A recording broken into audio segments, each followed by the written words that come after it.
ଯେତେବେଳେ ଗୋଟିଏ ମଣିଷର ମନ ଭିତରେ ଶାରୀରିକ ସମ୍ପର୍କ ରଖିବାର ଇଚ୍ଛା ହୋଇଥାଏ, ସେହି ମଣିଷ ନିଜର ଦେହର ଭୋକକୁ ମେଣ୍ଟାଇବାକୁ ଯାଇ କିଛି ବି କରିପାରିବ ଏବଂ କାହା ସାଙ୍ଗରେ ମଧ୍ୟ ଶାରୀରିକ ସମ୍ପର୍କ ରଖିପାରିବ। ନା ତା ଆଖିକୁ ଦେଖାଯିବ ମହିଳା ମରିଛି କି ବଞ୍ଚିଛି, ଖାଲି ତା ମନ ଭିତରେ ଚାଲିଥିବ ହାବସ୍ ହିଁ ହାବସ୍। ଆମେ ସମସ୍ତେ ଯିଏ ଯେତେ ଜ୍ଞାନୀ ହୋଇଥାଉ କି ଯିଏ ଯେତେ ପଇସାବାଲା ହୋଇଥାଉ କି ଯିଏ ଯେତେ ବଡ଼ ମଣିଷ ହୋଇଥାଉ, ତାକୁ ଯଦି ଆମେ ମଶାଣି ପଦାକୁ ପଠାଇବା ତେବେ ସେହି ମଣିଷ ଡରି ଯାଇ ସିଧା ସିଧା ମନା କରିଦେବ। କିନ୍ତୁ ଆଜିକାର କାହାଣୀଟି ମଶାଣି ପଦାରେ ହିଁ ଘଟିଛି। ଯେଉଁ ମହିଳାମାନେ ମରି ଯାଉଥିଲେ ଆଉ ତାଙ୍କ ପରିବାର ଲୋକମାନେ ମରି ଯାଇଥିବା ମହିଳାମାନଙ୍କୁ ମଶାଣି ପଦାରେ ଆଣି ପୋତି ଦେଇ ଯାଉଥିଲେ, ଆଉ ଠିକ୍ ରାତି ସମୟରେ କିଛି ନରରାକ୍ଷସ ମାନେ ସେହି ମରି ଯାଇଥିବା ମହିଳାମାନଙ୍କୁ ମାଟି ଭିତରୁ ବାହାର କରି ସେମାନଙ୍କର ମଲା ଶରୀର ସହ ନିଜର ମନ ଭରିଲା ଯାଏ ଶାରୀରିକ ସମ୍ପର୍କ ରଖୁଥିଲେ। ଏହି କାହାଣୀଟି ସାମ୍ନାକୁ ଆସିଛି ପାକିସ୍ତାନ କରାଚିରୁ କିଛି ବର୍ଷ ତଳେ। ଗୋଟିଏ ନौजवान ପୁଅ ଯାହାର ନାଁ ମହମ୍ମଦ ରିୟାସ, ବୟସ 27 ବର୍ଷ, ପାକିସ୍ତାନ ସାରଗୋଦା ଗାଁରୁ କାମ ତଲାସରେ ଆସି କରାଚିର ଲିଗାଦାବାଦରେ ପହଞ୍ଚିଥିଲା। ଆଉ ଲିଗାଦାବାଦରେ ତାକୁ କାମ ମିଳିଥିଲା ମଶାଣି ପଦାକୁ ଦେଖାଦେଖି କରିବ। ସେହି ମଶାଣି ପଦାରେ ଆଗରୁ ଆଉ ଜଣେ କାମ କରି ଆସୁଥିଲା ଯାହାର ନାଁ ବାଜିରା। କିଛି ଦିନ ସେହି ମଶାଣି ପଦାରେ କାମ କରିଲା ଭିତରେ ହିଁ ରିୟାସର ବନ୍ଧୁତା ବାଜିରା ସହ ହୋଇଯାଇଥିଲା। ସମୟ ବିତିବା ସହ ତାଙ୍କ ଦୋସ୍ତି ପୁରା ଗଭୀର ଏବଂ ମଜବୁତ ହୋଇଯାଇଥିଲା। କିନ୍ତୁ କିଛି ଦିନ ହେବ ରିୟାସ ନୋଟିସ୍ କରୁଥିଲା ତା ସାଙ୍ଗ ବାଜିରା ରାତି ସମୟରେ ମଶାଣି ଭିତରକୁ ଯାଉଥାଏ ଆଉ ମାଟି ଭିତରେ ପୋତା ଯାଇଥିବା ମହିଳାମାନଙ୍କର କଭରକୁ ବାହାର କରି ସେହି କଭର ଭିତରେ ବାଜିରା କିଛି ସମୟ ପାଇଁ ପଶି ଯାଉଥାଏ। ପୁଣି କିଛି ସମୟ ପରେ ବାଜିରା ସେହି କଭର ଭିତରୁ ବାହାରକୁ ଚାଲି ଆସୁଥାଏ। ଏହି ସବୁ କାରନାମା ରିୟାସ ବହୁତ ଦିନରୁ ଦେଖି ଆସୁଥିଲା। ଦିନେ ରିୟାସ ସାହସ କରି ବାଜିରାକୁ ପଚାରିଥିଲା, ତୁମେ କ'ଣ ପାଇଁ ରାତି ସମୟରେ ମଶାଣି ଭିତରକୁ ଯାଇ ପୋତା ଯାଇଥିବା ମହିଳାମାନଙ୍କର କଭରକୁ ବାହାର କରି ତୁମେ ସେମାନଙ୍କ ସହ କ'ଣ କର? ତାପରେ ରିୟାସକୁ ବାଜିରା ସବୁ କଥା ପ୍ରଥମରୁ କହିଥିଲା।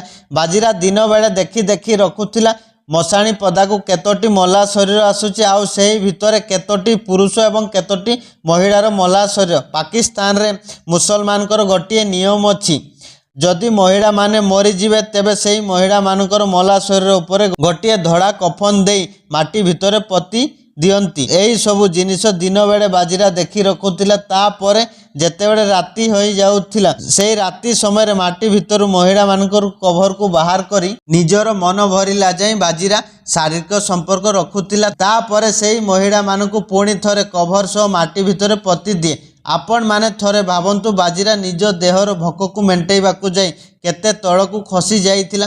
ବାଜିରା ପାଖରୁ ଏହି କଥା ଶୁଣି ସାରିଲା ପରେ ରିୟାସର ମନରେ ବି ଯୌନ ଲାଳସ ଆସିଯାଇଥିଲା। ରିୟାସ ମଧ୍ୟ ବାଜିରା ସହ ଏହିସବୁ ଘିନନା କାମ କରିବାକୁ ଆଗେଇ ଆସିଥିଲା। ସାଧାରଣ ମଣିଷ ଏହିସବୁ କାମ କି ଏହିସବୁ କଥା କେବେ ସ୍ୱପ୍ନରେ ବି ଭାବିନଥିବେ, କିନ୍ତୁ ବାସ୍ତବରେ ଏହିସବୁ କାମ ଦୁଇ ଜଣ ନରରାକ୍ଷସ କରୁଥିଲେ। କିଛି ମାସ ପର୍ଯ୍ୟନ୍ତ ବାଜିରା ଏବଂ ରିୟାସ ସାଙ୍ଗ ହୋଇ ମରିଯାଇଥିବା ମହିଳାମାନଙ୍କ ସହ ଦୁଷ୍କର୍ମ କରି ଆସୁଥିଲେ। ଏହିସବୁ ଭିତରେ ବାଜିରା ଦିନକୁ ଦିନ ଅଧିକରୁ ଅଧିକ ଡ୍ରଗ୍ସ ନେବାରୁ ତାର ମୃତ୍ୟୁ ହୋଇଯାଇଥିଲା ସେହି ମଶାଣି ପଦାରେ ହିଁ। ତା ପରଠାରୁ ରିୟାସ ପୁରାପୁରି ଏକୁଟିଆ ହୋଇଯାଇଥିଲା। ନିଜ ସାଙ୍ଗ ତାକୁ ଛାଡ଼ି ଚାଲି ଯାଇଥିଲା। କିନ୍ତୁ ବାଜିରା ଦୁନିଆ ଛାଡ଼ି ଗଲା ପରେ ବି ରିୟାସ ଏହି ସବୁ ଘିନନା କାମ କରିବାକୁ ବନ୍ଦ କରିନଥିଲା। ରିୟାସ ଏକୁଟିଆ ମଧ୍ୟ ନିଜ ଦେହର ଭୋକକୁ ମେଣ୍ଟାଇ ଆସୁଥିଲା ବହୁତ ବର୍ଷ ଧରି। ତାପରେ ଆସିଥିଲା 2011 ମସିହା ଆଉ ଅକ୍ଟୋବର ମାସ। ସେହି ଦିନ ସନ୍ଧ୍ୟା ବେଳକୁ ଗୋଟିଏ ନौजवान ଝିଅକୁ ମଶାଣି ପଦାକୁ ଆଣିଥିଲେ ତା ପରିବାର ଲୋକମାନେ। ସେହି ଝିଅର ଶବ ସତ୍କାର ପାଇଁ ପାଖାପାଖି 1 ଘଣ୍ଟା ପରେ ସେହି ଝିଅକୁ ମାଟି ଭିତରେ ପୋତି ଚାଲି ଯାଇଥିଲେ ତା ଘରବାଲାମାନେ।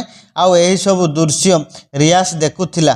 କିଛି ସମୟ ପରେ ସନ୍ଧ୍ୟା ଯାଇ ରାତି ଆସିଥିଲା। ସେହି ଅନ୍ଧାର ରାତିରେ ରିୟାସ ଏକୁଟିଆ ସେହି ଝିଅର କଭର ପାଖକୁ ଯାଇ ଝିଅର ମଲା ଶରୀରକୁ କଭର ଭିତରୁ ବାହାର କରି ତାପରେ ଝିଅର ମଲା ଶରୀରକୁ ଝୁଣି ଝୁଣି ଖାଇବାର ଆରମ୍ଭ କରିଦେଇଥିଲା। ରିୟାସ ସେହି ମରିଯାଇଥିବା ଯୁବତୀ ସହ କିଛି ସମୟ ଶାରୀରିକ ସମ୍ପର୍କ ରଖିଲା ପରେ ସେହି ଝିଅ ମୁହଁରୁ ଧଳା ଲୁଗାଟିଏ ବା କଫନଟିଏ ସେହି କଭର ପାଖରୁ କୁଆଡ଼େ ଗାୟବ ହୋଇଯାଇଥିଲା।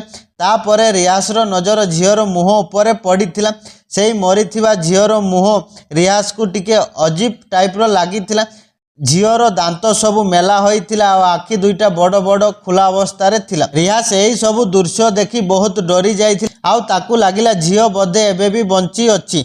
पुणी रियास को लागिथिला झील भितर बोधे भूत अछि। रियास बहुत डरी जाई मशाणी पदारू दौड़ी दौड़ी गाँ आड़क आसुथिबा बाटरे ताकू किछि लोक सेही बाटरे ही मिलिथिले। तापरे रियास सेही लोक माननकु डरी डरी सबु कहूथाए सेही मशाणी पदारे भूत अछि आउ जो झील को एबे कबर भितरे पति देइथिले सेही झील एबे भी बंची अछि। तार दांत मेला अछि आ आखि खुला अछि। लोक माने भी रियास रो कथा को विश्वास करिथिले।